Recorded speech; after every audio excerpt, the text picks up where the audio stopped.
नमस्कार दोस्तों, आज हम स्टार्ट करेंगे कॉम्प्लेक्स नंबर। ये एनसीईआरटी का 5th चैप्टर है 11th क्लास में और ये बहुत ही इंपॉर्टेंट है। कॉम्प्लेक्स नंबर होता क्या है? तो कॉम्प्लेक्स नंबर एक ऐसा नंबर होता है जिसके अंदर दो पार्ट होते हैं, एक रियल और एक इमेजिनरी। यानी कि मान लीजिए अभी तक आपने रूट 16 देखा था, रूट 17 देखा था, रूट 18 देखा था, ये सब रूट देखा था, लेकिन क्या आपने अभी तक ये नहीं देखा था माइनस में 15, माइनस में रूट 15। तो अब इन चीजों को कैसे लिखा जाएगा, इन चीजों को कैसे लिखा जाएगा? और मान लीजिए कि 2 प्लस में ऐसा, इसका क्या आंसर होगा, इसका क्या आंसर होगा? ऐसी चीजों को नहीं पढ़ा था। तो ऐसी चीजों को पढ़ने के लिए हमने इन ऐसे नंबरों को स्टडी करने के लिए हमने इनको नाम दिया कॉम्प्लेक्स नंबर। ठीक है। और इस माइनस रूट की वजह से, इस माइनस की वजह से जो रूट के अंदर नेगेटिव पार्ट है, उस नेगेटिव की वजह से ही ये पूरा का पूरा जो नंबर है वो कॉम्प्लेक्स हो जा रहा है। ठीक है। तो इसको हम लिख सकते हैं, जैसे ये रूट में -15 था, तो इसको हम ऐसे लिख सकते हैं कि 15 और ये -1 की जगह पे ये आयोटा आ जाएगा यहाँ पे। ठीक है। यानी कि हम कह सकते हैं कि ये आयोटा जो है वो इसके इक्वल है। यानी इसी चीज को हमने हटाने के लिए हमने इस सिंबल को रख दिया है। यानी कि ये सिंपल वैल्यू हो जाएगी रूट 15 आयोटा। ठीक है, समझाई बात? तो किसी भी नंबर में दो पार्ट होते हैं, रियल और इमेजिनरी। ठीक है। तो रियल और इमेजिनरी जो पार्ट होते हैं उसको हम ऐसे लिख सकते हैं, जैसे मान लीजिए अगर 2 प्लस में और इमेजिनरी पार्ट है हमारे पास 2 -1 ऐसे रूट में, तो इस चीज को तो हमने आयोटा दे दिया, इसका नाम आयोटा हो गया।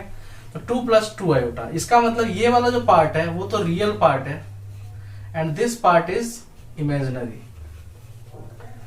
अगर इसको जनरल फॉर्मूले में लिखें तो ये हो जाता है, ये वाला a + आयोटा b, इसी फॉर्म में होता है।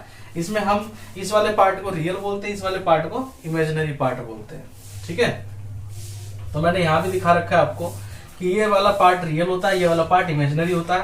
क्वेश्चन है हमारे पास कि express each of complex number in the form of a + iota b। ठीक है। तो अब इस वाले, अच्छा एक चीज मैंने आपको बताना भूल गया कि आयोटा स्क्वायर करेंगे हम, अगर आयोटा स्क्वायर करेंगे तो ये -1 हो जाएगा, ये चीज ध्यान रखना। और अगर हमने आयोटा की क्यूब कर दी तो ये हो जाएगा आयोटा का स्क्वायर इंटू आयोटा, यानी कि इसकी तो वैल्यू जो हो जाएगी वो हो जाएगी -1 और इंटू में आयोटा, तो यानी कि ये माइनस आयोटा हो जाएगा। ठीक है, बस ये ध्यान रखना है आपको। अगर इस तरह से आपको पता चल गया है तो आप बड़े आसानी से इन क्वेश्चनों को कर सकते हैं।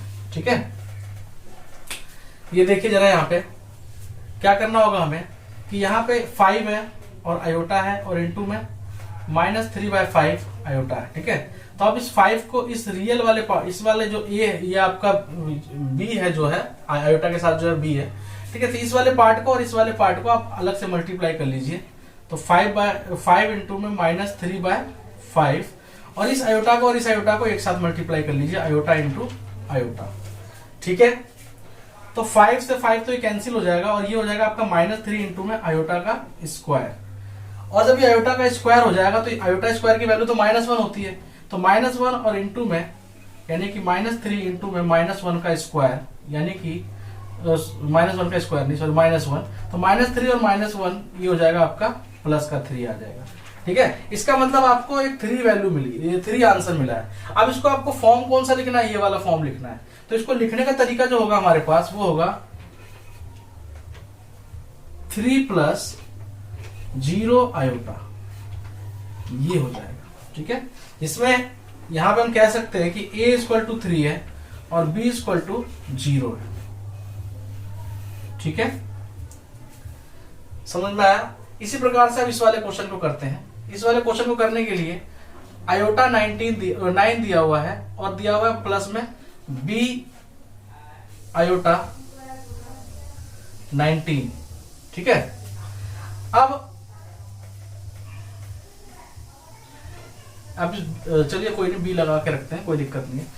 अब आपने ये क्या कर दिया कि b आयोटा है ये, तो आयोटा 9 की वैल्यू जो आपको पता है कि माइनस, आप इसलिए कोई लिख सकते हैं, आयोटा का स्क्वायर लिखा और आपने फिर लिखा इसको 4, 4 दूनी 8 होता है। अब एक रह गया इसमें से, तो एक आयोटा आपने यहाँ लगा दिया।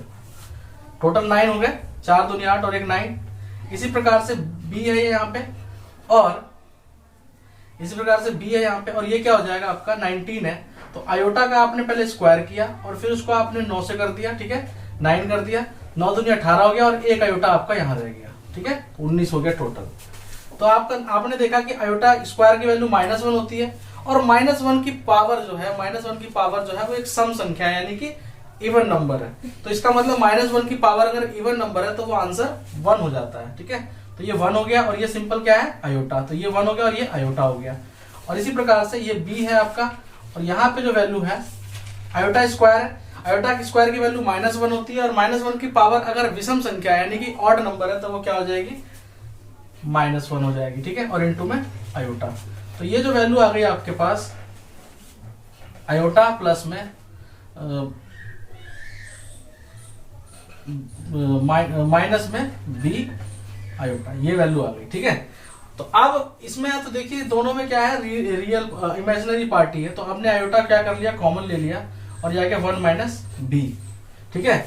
तो यहां पर अगर मैं इस फॉर्म में लिखना चाहूं तो मैं इसको लिख सकता हूं a प्लस, ठीक है, या 0 प्लस आयोटा 1 माइनस बी, ये हमारा कॉम्प्लेक्स नंबर हो जाएगा, ठीक है। उम्मीद करता हूं आपको ये क्वेश्चन समझ में आया होगा, और अगर क्वेश्चन समझ में आता है तो वीडियो को लाइक जरूर करें। Thank you so much.